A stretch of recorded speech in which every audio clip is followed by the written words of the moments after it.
Good morning to all. आज हम जो रसखान कवि थे इनका जीवन परिचय तो हमने पीछे कर लिया था। आज हम इसकी प्रसंग व्याख्या और जो इसकी कविता है शांत वथिका का सार करते हैं, उसी में से हम फिर प्रसंग व्याख्या करेंगे। इसमें कहा गया है कि इसमें जो कृष्ण भक्त रसखान कवि हैं उन्होंने श्री कृष्ण और जो कृष्ण भूमि है ब्रज उनके प्रति प्रेम का समर्पित किया है, प्रेम के समर्पण भाव को प्रकट किया है। वह कहता है कि यदि मैं अगले जन्म में मनुष्य के रूप में जन्म लूँ तो मैं ब्रज में रहने ब्रज क्षेत्र के गोकुल गांव के ग्वालों के बीच जन्म लूँ, यानी कि ब्रज जो गांव था उसी में रहने वाले जो ग्वाले थे गायें चराने वाले उन्हीं के बीच जन्म लूँ। यदि मैं पशु के रूप में जन्म पैदा हूँ, यदि मैं पशु बनूँ अगले जन्म में तो मैं नंद बाबा की जो गौएँ हैं उन्हीं में से ही जन्म लूँ, उन्हीं में से एक गाय ही बनूँ। यदि मैं पत्थर बनूँ तो मैं गोवर्धन पर्वत का पत्थर बनना चाहता हूँ जो श्री कृष्ण के प्रति समर्पित है। यदि मैं पंछी के रूप में जन्म लूँ तो मैं जमुना के किनारे जो कंदव हैं, जो कंदव के वृक्ष हैं उनकी डालियों पर ही बसेरा करूँ, वह भी ब्रज क्षेत्र में ही हैं। यानी कि वह तन मन धन से श्री कृष्ण के प्रति सेवा भाव करना चाहता है। वह चाहता है कि चाहे मैं आगे कहा गया है श्री कृष्ण के काले कंबल और गौएं चराने के लिए जो लाठी प्रस्तुत की जाती है उनके बदले मैं तीनों लोगों का राज्य त्यागने के लिए तैयार हूँ। क्या वह कहते हैं कि मैं ब्रज में रहने के लिए चाहे मुझे तीनों लोग यानी कि 3 लोग हैं उनका भी मैं सभी का राज्य त्याग सकता हूँ। 8 सिद्धियाँ 9 निधियों को भी मैं त्याग सकता हूँ। मैं उसके बदले में मैं कुछ नहीं लेना चाहता।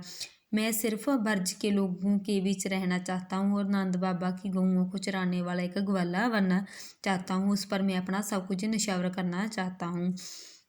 आगे श्री कृष्ण की गैर हाजिरी में जो गोपियाँ हैं स्वयं श्री कृष्ण की वेशभूषा धारण करके अपना मन को हौसला दे रही हैं, दिलहा रही हैं अपने मन को।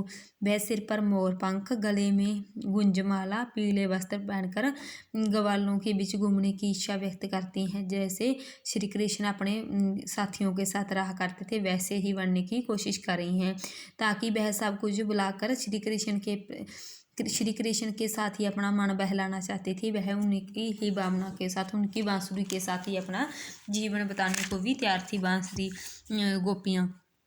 श्री कृष्ण के रूप सौंदर्य के आकर्षण में बंधी हुई जो गोपियाँ थी वे आंख बंद करके श्री कृष्ण के प्रति समर्पित थी। चाहे वह कुछ भी कहते तो वह उनकी बात मान लेती थी।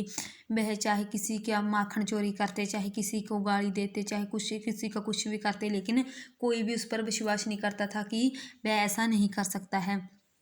आगे नायिका का वर्णन किया गया है।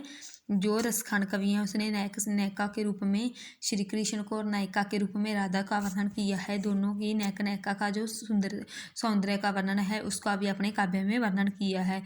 वह उनके प्रेम को अवर्णनीय मानता है। वह मानता है कि जो उसका प्रेम था वह सर्वश्रेष्ठ लोगों से परे था, उसका किसी से कोई भी मुकाबला नहीं था। आगे हम इसकी प्रसंग व्याख्या करते हैं। इसमें हम कृष्ण के बारे में पढ़ा है। मनुष्य हो तो वही रसखानी, वासो ब्रज गोकुल गांव के ग्वारन। जो पशु हो तो कहा बस मेरी चरो नित नंद की धनु मुजारिन। पहन हो तो गिरी का जो दरिया कर छात्र पुरंदर धारण। जो खाग को हो तो बसेरा करे मिली कलंदी कूल कंदव की डारन पर। जो प्रस्तुत पंक्तियाँ वे रसखान जी द्वारा रचित कविता श्री कृष्ण शांत वथिका नामक कविता से ली गई है। इसमें कवि ने अगले जन्म का वर्णन किया है। जैसे रसखान कहते हैं कि यदि मैं, जैसे अपने पीछे भी पढ़ा है, यदि मैं मनुष्य के रूप में जन्म लूँ तो मैं ब्रज के गोकुल के ग्वालों के बीच जन्म लूँ। यदि मैं पशु के रूप में जन्म लूँ तो मैं नंद की गौओं के रूप में जन्म लूँ। यदि मैं पहाड़ हो तो वह गिरी का, यदि मैं पत्थर बनूँ तो गोवर्धन पर्वत में स्थान प्राप्त करूँ। यदि मैं पंछी के रूप में जन्म लूँ तो मैं जमुना के किनारे कदव की डालियों पर बसेरा करूँ। वह किसी भी अवस्था में ब्रज को त्यागना नहीं चाहता था। वह चाहता था कि वह अगले जन्म में किसी भी रूप में जन्म ले, फिर वह फिर से ब्रज में रहना की इच्छा व्यक्त करता है। कवि की यह इच्छा प्रबल है। वह जिस भी जन्म में जिस भी रूप में जन्म ले, वह सदा एक साथ श्री कृष्ण की ब्रजभूमि जो ब्रज में ही रहने को व्यक्त करता है। जा लुटकी अरु कामरिया, पर राज तहु पुरु को तरी डारो। आठू सिद्धि नौ निधि को सुख नंद की गाँव, चुराइन बसेरे रसखानी कवो इन आँखन सो। ब्रज के वन बाग तड़ाग नहारो, कोटिक को कलदोत के दाम, कुरील के कुंजन पत्थर बारो। इसमें कहते हैं, रसखान जी कहते हैं कि वे ब्रज में श्री कृष्ण के ग्वालों के बीच रहने के लिए वह अपने सभी राज्यों को त्यागने पर तैयार है, क्योंकि वह चाहे उसे तीनों लोगों का राज्य भी प्राप्त हो, वह फिर भी ब्रज में रहने के लिए उनको त्याग देगा। वह नंद बाबा की गऊओं को चुराने के लिए आठों सिद्धियां 9 निधियों को भी बुला देगा, वह उसे भी त्याग देगा। वह ब्रज के क्षेत्र, वहाँ के बागों तालाबों को आठों पैर देखना चाहता है। उसे देखने के लिए चाहे उसे अपने कितने भी करोड़ों महलों का त्याग करना पड़े, वह उस पर सब कुछ ब्रजभूमि पर निछावर करने को तैयार है। रसखान ब्रजभूमि के लिए जीवन के सभी सुखों को बुला देना चाहता है। चाहे उसे जीवन में कितने भी सुख प्राप्त हों, लेकिन वह ब्रजभूमि के लिए सबको बुलाने के लिए तैयार है।